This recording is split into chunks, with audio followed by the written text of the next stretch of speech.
¿Qué tal, amigos? Bienvenidos a una emisión más de Charla con Eloy Garza, un programa que aspira a marcar la diferencia para un público diferente como lo son ustedes. Hoy tenemos un programa especial, el título es ¿Qué pasa en San Pedro? Y para hablar sobre estos temas que últimamente han provocado una reacción, como ya tenemos muchos años de no verla en San Pedro, invitamos a un especialista en inteligencia, en seguridad, además un gran consultor involucrado en muchas empresas privadas de muy alto nivel, nuestro amigo Jesús Horacio González. ¿Qué tal, Eloy? ¿Cómo estás? Muchísimas gracias por la invitación. Encantado de compartir aquí un espacio para poder ver qué es lo que está pasando y lo más importante es qué es lo que sigue y qué se tiene que hacer. Nuestro colega Luis Padua dio una cronología detallada de todos los delitos que se han cometido en San Pedro, en este municipio que se supone es modelo. Padua nos dice, la situación está grave, no se había presentado desde hace mucho tiempo en San Pedro. ¿Qué es lo que está pasando en San Pedro? Pues mira, yo creo que lo primero que tenemos que entender es el diagnóstico, y lo que sí es cierto es, vámonos a los datos duros, y los datos duros es las cosas que pudiéramos nosotros confirmar. Desgraciadamente en el municipio de San Pedro tenemos una estrategia de seguridad fallida, porque tenemos elementos de seguridad confirmados ya prácticamente o investigados como presuntos responsables de secuestros. Tenemos también secuestros en plena luz del día, robos, casas de seguridad en donde se tiene a gente prácticamente resguardada, obviamente en contra de su voluntad. Y eso por mencionarte solamente algunos ejemplos. Bueno, un menor asesinado en plena luz del día, robo en un banco en una tarde, sí, por 2 millones de pesos. Y es muy triste, y yo creo que esta situación nos obliga a entender, primero que nada, que hubo una omisión, una distracción con el tema electoral, o simplemente han sido permisivos. Yo siempre voy a buscar la manera de que la ciudadanía esté respetando y apoyando a la administración y al fortalecimiento de las instituciones. Pero lo que sí tenemos que entender es que hay que poner un alto, hacer un diagnóstico y ver cuáles fueron las fallas. Porque evidentemente, o el reclutamiento, la capacitación o la supervisión fallaron, y hay una persona que tiene que hacerse responsable, y entender también que no porque tengas un edificio limpio, pintado y con unos arbustos bonitos es suficiente, y es importantísimo poderse meter de lleno al capital humano. A ver, antes de meternos al detalle de estos problemas que tú bien nos enumeras, tus credenciales como hombre experto en inteligencia y en seguridad, ¿de dónde las adquiriste? Yo empecé mi trayectoria profesional en la iniciativa privada. Trabajé en un par de empresas multinacionales por más de 17 años. Hice estudios en administración pública y políticas públicas, en inteligencia, hice esas maestrías, pero luego decía mi abuelo que el título no aguanta todo cuando verdaderamente no estás en la calle y agarras el toro por los cuernos. Y eso lo pude yo complementar con experiencia de campo siendo regidor ciudadano en el municipio de San Pedro. De hecho, me tocó ahí presidir la Comisión de Seguridad, por eso lo entiendo, porque después de eso, no solo eso, fui secretario del Ayuntamiento de San Pedro del también. Del 2012 al 2015. En la administración del 2012 al 2015. Vuelves a ser secretario del Ayuntamiento, pero ahora en San Nicolás de los Garza, sí, del 2015 al 2018. Inicio de 2018, porque luego nos fuimos a hacer la campaña para el Senado. Donde fuiste candidato a senador suplente, ¿verdad? Sí, es correcto. Y recientemente estuve también como senador ahí. Me tocó la experiencia de estar un periodo completo, estar participando también en la comisión permanente, incluso ser secretario de la mesa directiva. Entonces, un gran proceso de aprendizaje del tema legislativo, pero más allá de la parte intelectual, yo creo que es entender lo que verdaderamente le preocupa a la ciudadanía. Salir, tomar un termómetro, decir si la gente está de acuerdo o no está de acuerdo con la estrategia de seguridad que se está teniendo hasta ahorita y cuáles son las cosas que se tienen que hacer para resolverlo. Pero vamos a ver, ¿tuviste crisis de seguridad, sí, estando como secretario del Ayuntamiento en San Pedro? De hecho, nos pasó una situación similar. Creo que eso es súper importante compartirlo y es parte de lo que se tiene que rescatar. Estando en esa administración 2012, 2015, y creo que a otra administración le pasó igual también, en el momento en que se tienen indicios o tienes elementos para darte cuenta que algún policía o algún empleado municipal está actuando mal, lo primero que se tiene que hacer es ponerlo en investigación, sacarlo de funciones y que se haga un proceso justo de investigación. Pero no das un paso atrás y te esperas a que la fiscalía llegue y tome decisiones entonces de poder tomarlos. Dicho sea de paso, cuando se tomaron esas decisiones, recordarán ustedes que tuvimos asesinatos y cuerpos tirados en pleno Calzada del Valle, Calzada San Pedro y en el Centrito. Son decisiones muy serias, de mucha responsabilidad, y que no permiten a cualquier autoridad dar un paso atrás y hacer como que no está pasando nada. Dos decisiones que tú tomaste como secretario del ayuntamiento y que ahora no se están tomando en esta crisis de seguridad que afecta a los sanpetrinos. Mira, Eloy, yo creo que el primer mensaje tiene que ser que esas decisiones precisamente tienen que ser consensadas. Eso es, había un alcalde en turno, a mí me tocaba ser simplemente una persona más sentada en esa mesa de crisis junto con el secretario de Seguridad y los técnicos expertos en gestión de crisis, en donde tenemos que entender cómo detenemos el sangrado, cómo lo tienes que resolver y cómo tienes que garantizar que la ciudadanía está enterada y con una comunicación correcta. Cosa que no está pasando ahorita. Ahorita tenemos un solo jugador, una persona que picha, cacha, batea y quiere hacer todo. Yo creo que es muy importante entender que en las estructuras gubernamentales necesitas hacer equipo. ¿A quién te estás refiriendo? Particularmente el alcalde, yo creo que es el que sin duda tiene las atribuciones. Miguel Treviño tiene las responsabilidades y las atribuciones para enfrentar esta situación. Yo lo que quisiera escuchar es, en voz del alcalde, simplemente reflexionar si él está contento o no con la estrategia de seguridad que se tiene hoy. ¿Está contento o no con que haya casas de seguridad, con que haya secuestradores, con que haya policías secuestradores, con que haya secuestros, con que haya robo en los bancos? Sería absurdo quiero escucharlo. Que respondiera así, que está contento. Pero es de humanos aceptar, porque es bien difícil gobernar. ¿Y qué cosas tenemos que resolver para que no se repitan una vez más? Recordemos que está terminándose, primero Dios, estamos ahorita en un proceso de cierre de pandemia. Estuvimos 1 año y medio encerrados, la gente haciendo home office, niños haciendo homeschool, y ahorita están empezando a salir. Bien. ¿Cómo le hacemos para tener esa tranquilidad? Vámonos un corte y al regresar, ¿qué está pasando con los 10 elementos de seguridad pública de San Pedro que han sido retenidos como secuestradores?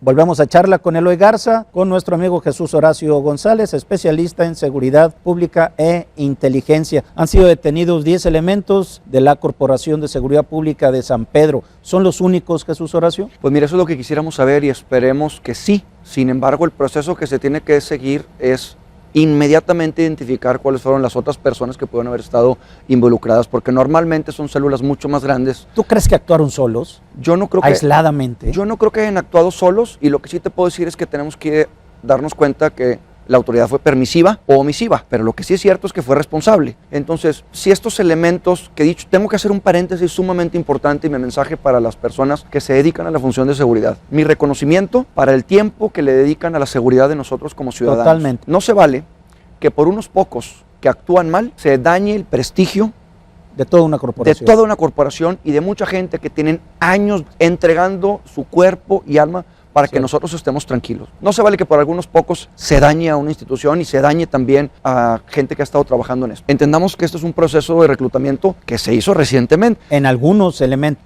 en otros ya tienen varios años. Al principio de la administración se detuvieron a todos los policías en centros deportivos, se les incomunicó y se hicieron las pruebas de control de confianza, revisaron quiénes estaban actuales o no. Recordemos que tienen que pasar por las pruebas de control de confianza, socioeconómico, psicológico, toxicológico. ¿Sirven las pruebas de confianza? Es lo mejor, ya están muy viciadas. Es lo mejor que podemos tener ahorita y como bien dijo el secretario de Seguridad recientemente, se les puede sacar la vuelta, los menos. Hoy es lo que tenemos y es lo que tenemos que buscar la manera de que funcione. ¿Que es perfecto? No, no es perfecto. ¿Que sirve como referencia? Es lo que tenemos hoy bajo la ley que tenemos que cumplirlo.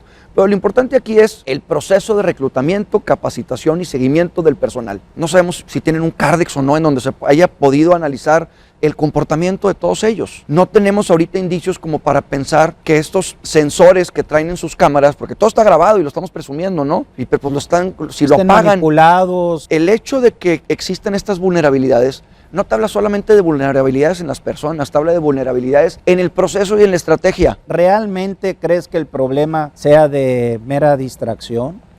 Yo creo que es omisión, distracción o incompetencia. Cada quien ponga el calificativo que le quiera poner, pero lo que yo veo es que es fallida. Y alguien tiene que salir a decir qué fue lo que falló. ¿Cuáles son tus riesgos? ¿Qué tienes que estar monitoreando y qué tienes que hacer? Nada más. Tus riesgos al interior de la organización era identificar quiénes eran el personal vulnerable. Es como cuando estás en la escuela y tienes un maestro, hay maestros que están encima viendo a los que se copian y están viendo a los que se portan mal. Es exactamente lo mismo. El proceso de supervisión falló. Ahora, bueno, ya estamos en la crisis, ya la casa se está incendiando, el municipio, no seré alarmista, no está en llamas, pero sí está en una situación bastante complicada. ¿Qué se hace en estos casos? Tienes un tablero, si vas en el coche te prende el tablerito en el foco rojo que se te está acabando la gasolina, algo va a pasar y se te va a detener. Bueno, si la corporación o lo que está pasando en la administración fuera un enfermo que está entrando en una ambulancia a crisis, lo primero que tienes que hacer es ver dónde está el sangrado y detenerlo. Eso quiere decir que no se te contamine más la organización y que no se te caiga la moral del resto de las personas que están ahí haciendo bien su chamba. ¿Crees que se esté cayendo la moral del resto de los elementos? 100% seguro que sí, a pesar de que tengan unos muy buenos sueldos, que les hayan puesto nuevas instalaciones, que les hayan dado patrullas buenas, pero si no atiendes un proceso humano, acuérdate que hay 4 variables importantes que tiene que tomar en cuenta para cualquier puesto. El sueldo, la compensación económica, palomeado, muy bien. Capacidad de desarrollo y capacitación constante. Les doy el beneficio de la duda, una institución en donde están teniendo ahí buen desarrollo y capacitación, sin meterme a verlo, palomeado. Que haya un liderazgo con respecto a dónde van. Pero el cuarto y último, ambiente de trabajo. El estrés por el que sufren gran parte de los policías y la gente que está, que es el primer contacto con la ciudadanía, muy probablemente ahorita está bajo presión. ¿Hay infiltración del crimen organizado? Yo te pudiera casi asegurar que más de la mitad de las instituciones de seguridad de nuestro país siempre tienen intención de vulnerar las instituciones, y creo que el caso de los 7 secuestradores de inicio y los 3 secuestradores que se identificaron ahorita evidencian que sí. Pero San Pedro era el municipio modelo. Mira, crea fama y échate a dormir. Hay una percepción, sí es cierto, en donde INEGI dice que San Pedro es el municipio más seguro. La pregunta es si estamos mejor o peor que antes. Yo lo que te puedo decir es que antes no había casas de seguridad en San Pedro, que antes no se daban casos de secuestros a plena luz del día en Humberto Lobo, y tampoco tenías policías que mataran a un niño en una balacera. Olvídate, eso es lo más o como pasó en Tanara hace 3 años también, o tenías policías coludidos, sí, pero secuestradores no. ¿Cuáles son las cosas que hoy veo yo el titular en el medio de comunicación del Horizonte? No, dice aquí, inquieta a sanpetrinos inseguridad. Hay preocupación, empiezan a prender los foquitos rojos, nos empezamos a angustiar y lo que escuchamos es, bueno, estamos bien. No estamos bien. Y bueno, lo que pasa es que se están basando en una encuesta sobre percepción de seguridad que practica mensualmente el INEGI, pero esta encuesta no se levantó ayer, sí. Se levantó hace un mes. ¿Cómo crees que vaya a salir ahora esta nueva encuesta del INEGI sobre percepción de seguridad a merced de estos hechos que acaban de suceder? Completamente de acuerdo. Yo creo que lo vamos a ver reflejado en las siguientes encuestas. Ahí están, son datos. Estamos hablando de datos y de percepción. Si lo que me dicen es que con esta percepción en donde estamos seguros, va a tolerar que haya policías secuestradores, que haya secuestros, que haya casas de seguridad, claro. Pues entonces, ¿a dónde vamos? 94.2% estábamos en percepción de seguridad con confianza y vamos a ver cómo salimos.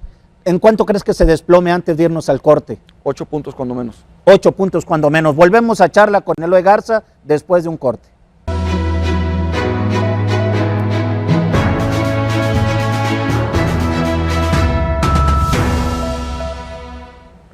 Volvemos a charla con Eloy Garza. Si tú fueras el alcalde, Jesús Horacio, ¿cuáles son las primeras 3 medidas de respuesta a esta crisis? Que también es comunicacional.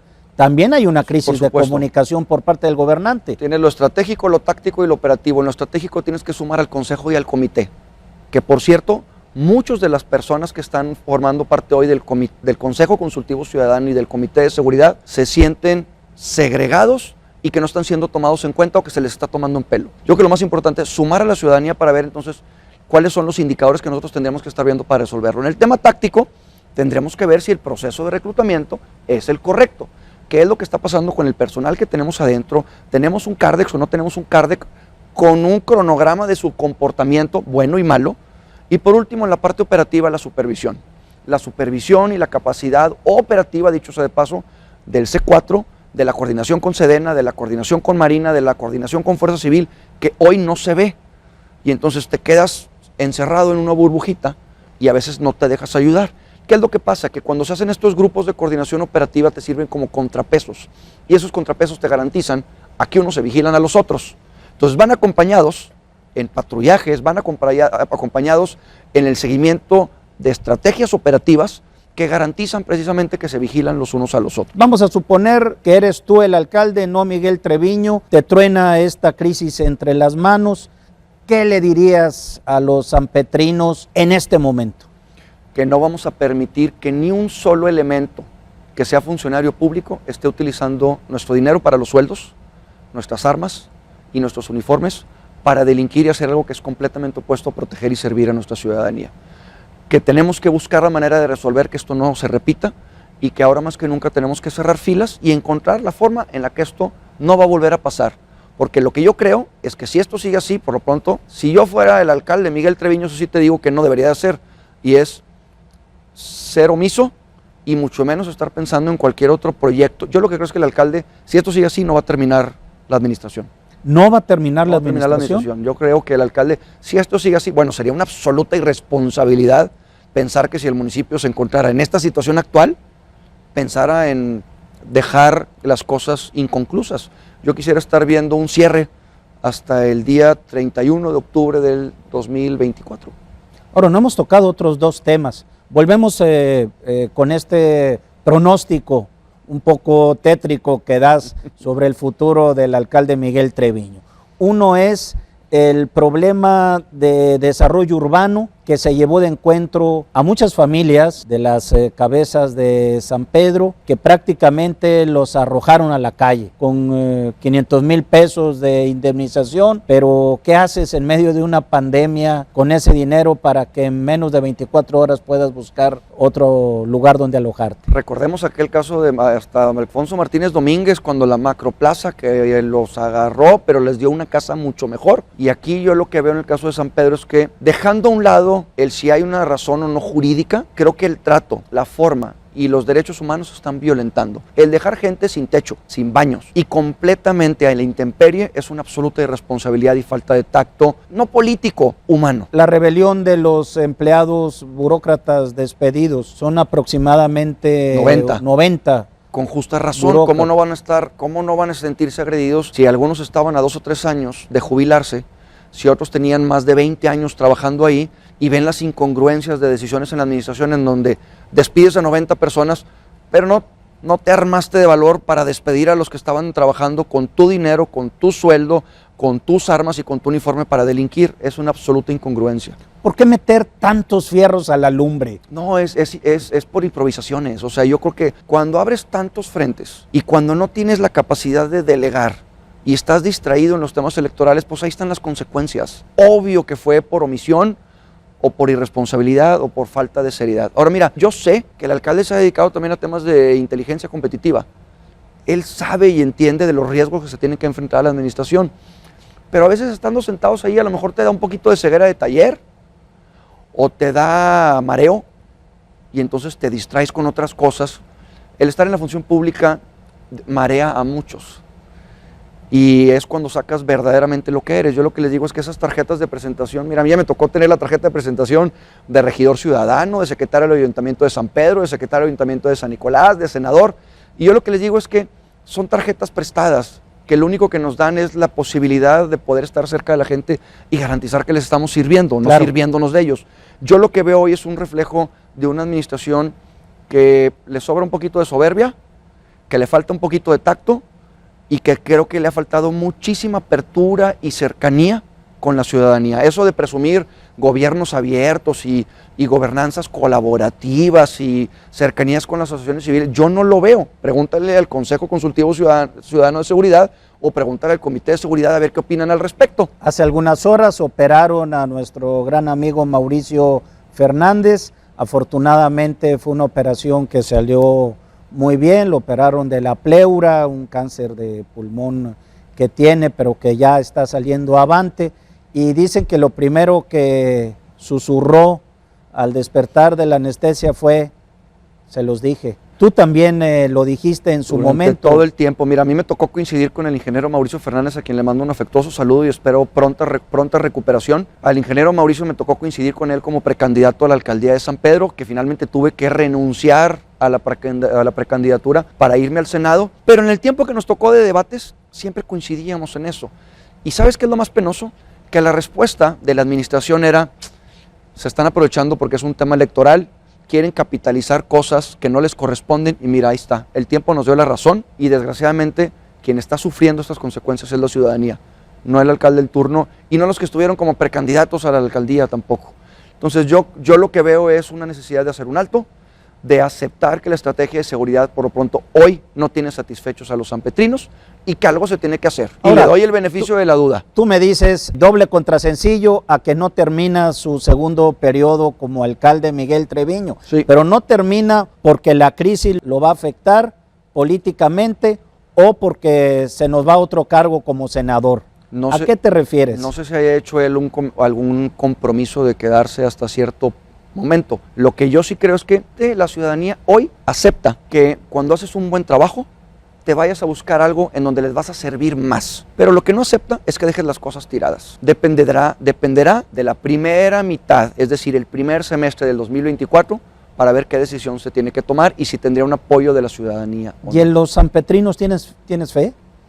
No, y los ¿Es un sanpetrinos- pueblo los entrón, sanpetrinos tienen... emprendedor? Mira, San Pedro tiene 3 características, Eloy. En el promedio de años de escolaridad, muy alto, de los más altos o el más alto de todo México. En capacidad de organización, el municipio con mayor número de juntas vecinales formalmente establecidas. Y lo que ya todo el mundo sabe, un municipio con el mayor ingreso per cápita prácticamente de Latinoamérica. A partir de un esfuerzo personal y colectivo para sacar adelante las cosas, son muchos los temas que podríamos abordar con Jesús Horacio González. Eres realmente un experto en seguridad, en temas sociales, pero sobre todo tienes mucha sensibilidad, Jesús Horacio. Muchas gracias, muchas Te gracias. vamos a ver muy pronto, seguramente en algún cargo público. Van a ver que sí, yo también tengo mis pronósticos y mi bola mágica para decir a dónde van los amigos de Charla con Eloy Garza.